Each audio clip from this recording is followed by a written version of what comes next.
பட்டியலினத்தவர்கள் அதாவது வந்து நம்ம எஸ்சின்னு சொல்கிறவங்க கிறிஸ்டினாவும் கன்வெர்ட் பண்ணி வாழ்ந்துக்கிட்டு இருக்காங்க. ஸோ அந்த மாதிரி வாழ்ந்துக்கிட்டு இருக்கவங்க கிறிஸ்டின் மேரேஜ் பண்ணாங்கன்னா அது வந்து கான்சிக்வன்ஸ், அதனால் கான்சிக்வன்ஸ் என்ன ஆகும்? அவங்க தொடர்ந்து அந்த பட்டியலினத்தவர்கள் எஸ்சி அப்படின்ற பெனிஃபிட்டை வந்து தொடர்ந்து பெற முடியுமா? அதை பற்றி லேட்டஸ்ட்டாக வந்த மெட்ராஸ் ஹைகோர்ட் ஜட்ஜ்மெண்ட் என்ன சொல்கிறாங்க, அதை தான் இந்த வீடியோவில் பார்க்க போகிறோம். வாங்க வீடியோக்குள்ளே போகிறோம். வணக்கம், நான் உங்கள் ரஸியா கலி. இந்த வழக்கில் சென்னை உயர்நீதிமன்றம் என்ன சொல்லிட்டாங்க அப்படின்னு சொன்னால், கிறிஸ்டின் ஒருத்தர் மேரேஜ் பண்ணிட்டாங்க அப்படின்னா அதுக்கு வந்து கிறிஸ்டின் மேரேஜ் படி ஒரு கிறிஸ்டின் மேரேஜ் பண்ணிட்டாங்கன்னா அவங்க வந்து இந்து மதத்தை திறந்துட்டாங்க, அப்படி தான் அர்த்தமாகுது அப்படின்ற மாதிரி ஒரு தீர்ப்பு சொல்லியிருக்காங்க. இந்த வழக்கோட தீர்ப்பு எப்போ வந்ததுன்னா ஏப்ரல் மாதம் 2025 வந்தது. இந்த வழக்கை ஜட்ஜ்மெண்ட் கொடுத்த நீதியரசர் யார் அப்படின்னு சொன்னாங்கன்னா எல் விக்டோரியா கௌரி என்பவங்க. ஜட்ஜ்மெண்ட் என்னைக்கு தேதியில் வந்ததுன்னா 8/4/2025. இந்த வழக்கினுடைய கேஸ் யார் காஸ்ட் டைட்டில் பார்த்திங்கன்னா V Ayyappan versus district collector versus and others. இது என்ன பெட்டிஷன் அப்படின்னா writ petition number WPMD number 17632 of 2023. இந்த வழக்கின் பேக்ரவுண்ட் எப்படி என்னன்னு பார்த்தீங்கன்னா, திருவூர் பஞ்சாயத்தில் வந்து சேர்மன் பதவிக்கு வந்து அந்த சீட்டு வந்து ஷெட்யூல் காஸ்ட் எஸ்சி ஜென்ரல் அப்படின்றவங்களுக்கு தான் ரிசர்வ் பண்ணப்பட்டிருக்கு. ஸோ அந்த போஸ்ட்டுக்கு யார் வரலான்னா எஸ்சியில் உள்ள ஜென்ரல் கேட்டகரியில் உள்ளவங்க தான் வரலாம் அப்படின்ற ஒரு நிலைப்பாடு. இப்போ அந்த சமயத்தில் ஒருத்தர் அப்ளை பண்ணுறாங்க சேர்மன் போஸ்ட்டுக்கு. அப்போ அதுக்கு எதிர்ப்பு தெரிவித்து ஒரு மனு கொடுக்குறாங்க இந்த ரிட்டர்னிங் ஆஃபீஸர்கிட்ட. என்ன மாதிரி மனு கொடுக்குறாங்கன்னா, இவங்க வந்து பை பர்த்தில் அந்த போஸ்ட்டுக்கு வரக்கூடிய கேண்டிடேட் வந்து எஸ்சியாக இருந்தாலும் அவங்க கிறிஸ்டின் முறைப்படி கல்யாணம் பண்ணி கிறிஸ்டினாக வாழ்ந்துக்கிட்டு இருக்காங்க. ஸோ கிறிஸ்டின் முறைப்படி கல்யாணம் பண்ணதுனால ஆட்டோமேட்டிக்காக அவங்களுக்கு வந்து அவங்க வந்து கிறிஸ்டின் தான், அவங்கள வந்து சி இஸ் நாட் எலிஜிபிள், அவங்க வந்து இந்த போஸ்ட்டுக்கு அந்த ரிசர்வ்க்கு எலிஜிபிள் இல்லை அப்படின்ட்டு சொல்லி மனு கொடுக்குறாங்க. பட் அந்த ரிட்டர்னிங் ஆஃபீஸர் வந்து அதை ரிஜெக்ட் பண்ணிடுறாங்க. ஸோ அதை எதிர்த்து தான் வந்து ஹைகோர்ட்டில் இந்த வழக்கு தொடர்றாரு. யார் பண்ணுறதுனா வி ஐயப்பன் அப்படின்ற ஒரு அந்த ஆள் வழக்கு தொடர்றாங்க. அதில் யாருக்கு எதிரானா அந்த வி அமுதா ராணி இந்தன்றவங்களுக்கு எதிராக வழக்கு தொடர்றாங்க. ஸோ அதில் அவங்க சொல்லக்கூடிய ஒரு அலிகேஷன் என்னென்னா, ஃபோர்த் ரெஸ்பாண்டன்ற வந்து எஸ்சி என்ற எலிஜிபிலிட்டி கேட்டகரி வந்து பெறுறதுக்கு உரிமை கிடையாது, அது வந்து ரிசர்வ் போஸ்ட்டு, இவங்க கிறிஸ்டின் மேரேஜ் பண்ணதுனால இவங்களுக்கு வந்து எலிஜிபிள் கேட்கறதுக்கு அது உரிமை கிடையாது, இந்த போஸ்ட்டில் அப்ளை பண்ணுறதுக்கு உரிமை கிடையாதுன்னு சொல்லி அதனால் அவங்க வந்து அவங்களுக்கு எலிஜிபிலிட்டி கிடையாது, அந்த அவங்களோட இதை ரத்து பண்ணணும் அப்படின்னு சொல்லி இந்த கேஸ் வழக்கு தாக்கல் பண்ணுறாங்க. இந்த வழக்கில் தீர்வுக்குரிய பிரச்சனை என்ன அப்படின்னு பார்த்தீங்கன்னா, ஒருத்தர் வந்து கிறிஸ்டின் மேரேஜ் ஆக்ட் படி கிறிஸ்டின் மேரேஜ் பண்ணதுக்கப்புறம் அவங்க தொடர்ந்து வந்து ஷெட்யூல் காஸ்ட் அப்படின்ற ஒரு ஸ்டேட்டஸு அவங்களுக்கு உண்டா, கிறிஸ்டின் மேரேஜ் பண்ணதுக்கப்புறம் அவங்க கிறிஸ்டினா இல்லை ஷெட்யூல் காஸ்ட் இந்துவா, கிறிஸ்டின்ற ஷெட்யூல் காஸ்ட்ன்ற பெனிஃபிட் அவங்க தொடர்ந்து பெற முடியுமா, இதுதான் இந்த கொஸ்டினில் கீ லீகல் கொஸ்டினாக இந்த கோர்ட்டில் ரைஸ் பண்ணாங்க. அவங்க முன்னாடி வைக்கப்பட்ட ஆர்கியூமெண்ட் என்ன அப்படின்னு சொல்லி பார்த்தீங்கன்னா, 341 கான்ஸ்டியூஷன் படி பார்த்தீங்கன்னா வந்து constitution schedule caste order 1950 class 3 என்ன சொல்லுதுன்னா, no person who professes a religion different from Hinduism shall be deemed to be a member of the schedule caste. அதாவது வந்து என்ன சொல்கிறாங்கன்னா, ஒருத்தர் வந்து ஹிந்து மதத்தை தவிர வேறு ஒரு மதத்துக்கு மாறிட்டாங்க அப்படின்னா அவங்க ஷெட்யூல் காஸ்ட்ன்ற இதத்துக்கு ஒரு இல்லை, அதாவது ரிலிஜனை வந்து இது பண்ணிட்டாங்க, ரெனௌன்ஸ் பண்ணிட்டாங்க அப்படின்ற மாதிரி தான் அர்த்தம் வருது. அதுவும் இல்லாமல் இந்தியன் கிறிஸ்டின் ஆக்ட் 1872 படி செக்ஷன் 4 பற்றி பார்த்திங்கன்னா, marriage between at least one Christian under this act is equal to Christian marriage.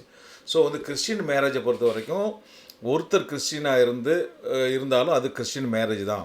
So அந்த மாதிரி கிறிஸ்டின் மேரேஜ் பண்ணப்பட்ட ஒருத்தர் 2 பேரில் ஒருத்தர் கிறிஸ்டினாக இருந்தால் கூட அது கிறிஸ்டின் மேரேஜ்ன்ற மாதிரி இந்த ஆக்ட் சொல்லுது. அதுவும் இல்லாமல் இந்த ஆர்டிகல் 341 ஆஃப் தி கான்ஸ்டிடியூஷன், அது கான்ஸ்டிடியூஷனல் ஆர்டர் வந்து 1958 constitution of schedule caste order 1950 class 3 என்ன சொல்கிறாங்கன்னா, ஒருத்தர் வந்து அந்த மதம் மாறிட்டாங்கன்னா, ஹிந்துஸ்திலேருந்து மதம் மாறிட்டாங்கன்னா அவங்க வந்து இந்த ஷெட்யூல் காஸ்ட்ன்ற இதுலேருந்து வெளியே போயிட்டாங்கன்ற மாதிரி தான் அர்த்தம் வருது அப்படின்ற மாதிரி இந்த கான்ஸ்டிடியூஷன் ப்ரொவிஷனில் இருக்குது. அதனால் அவங்க வந்து ஹிந்து கிடையாது, அவங்க வந்து ஷெட்யூல் காஸ்ட் உரிமையை கிளைம் பண்ணுறதுக்கு உரிமை கிடையாது அப்படின்ற வாதத்தை முன்வைக்கிறாங்க.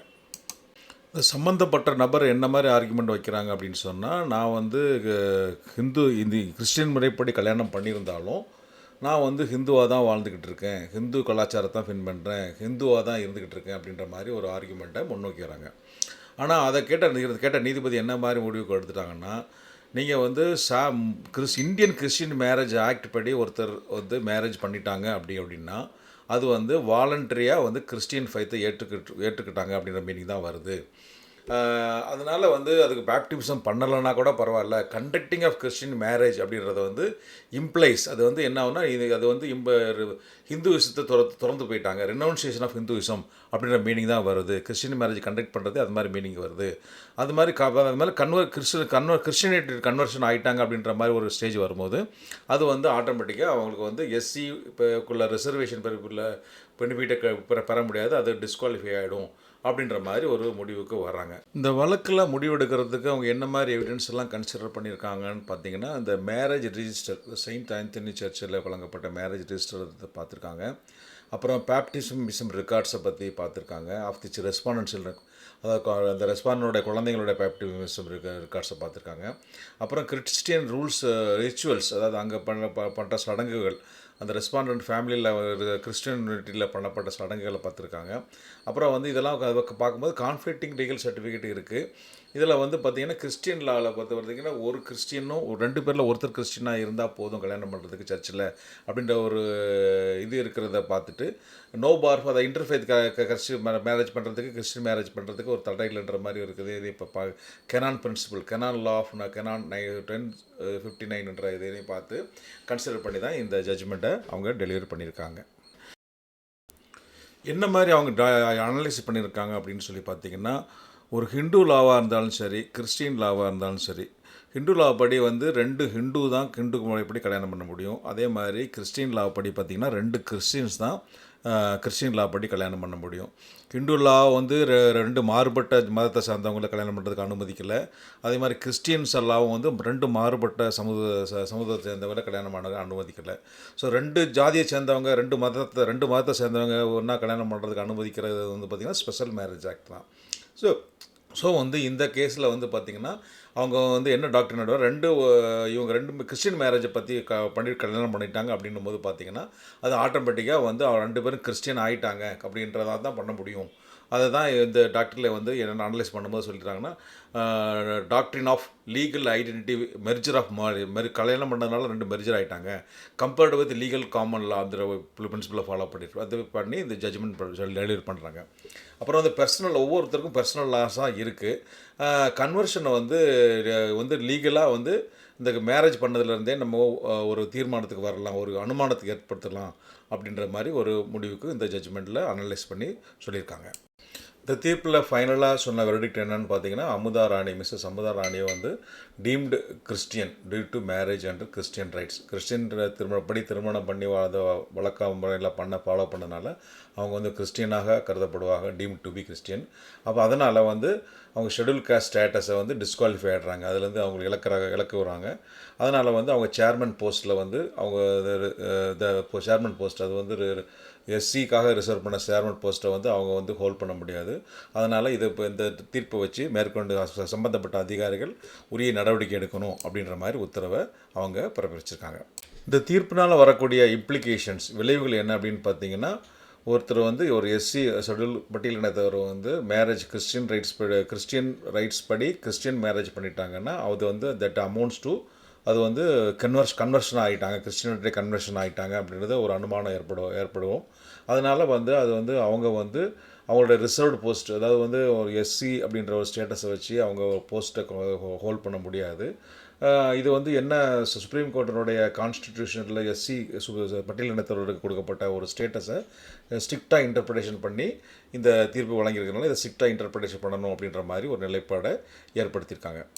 இந்த தீர்ப்பிலிருந்து வரக்கூடிய கன்க்ளூஷன் அப்படின்னு என்னன்னு பார்த்தீங்கன்னா, ஒருத்தர் வந்து எஸ்சி வந்து ஒரு மதம் மாறிட்டாங்க, அதாவது கிறிஸ்டின் மேரேஜ் பண்ணிட்டாங்க அப்படின்னா அது வந்து தட் அமௌண்ட்ஸ் டு அடுத்த மதத்துக்கு மாறிட்டாங்க அப்படின்ற மாதிரி இருக்குது.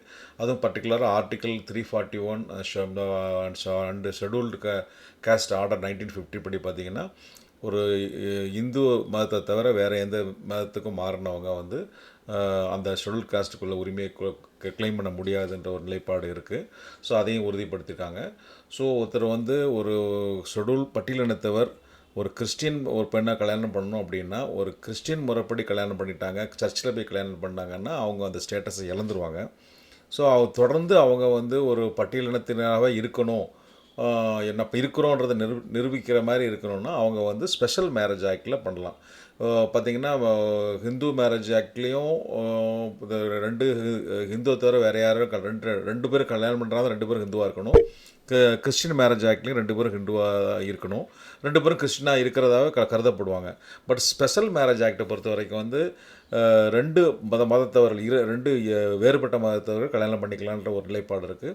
ஸோ அதனால் அப்படியே ஒரு பட்டியலினத்தவர்கள் வந்து ஒரு ஸ்பெஷல் மேரேஜ் ஆக்ட் படி கல்யாணம் பண்ணிக்கிட்டு அந்த சர்டிஃபிகேட்டை வச்சு வாழ்ந்துக்கிட்டு இருந்தாங்கன்னா நான் கண்டினியூஸாக நான் வந்து பழைய பட்டியலினத்தினர் ஸ்டேட்டஸை மெயின்டைன் பண்ணுறேன், அதனால் எனக்கு அப்படின்ற மாதிரி ஒரு நிலைப்பாடு எடுத்தாங்கன்னா அவங்களுக்கு வந்து இந்த பட்டியலினத்தினருக்கு உள்ள சலுகைகள், அதாவது ரிசர்வேஷன் பெனிஃபிட்ஸை வந்து இழக்க மாட்டாங்க.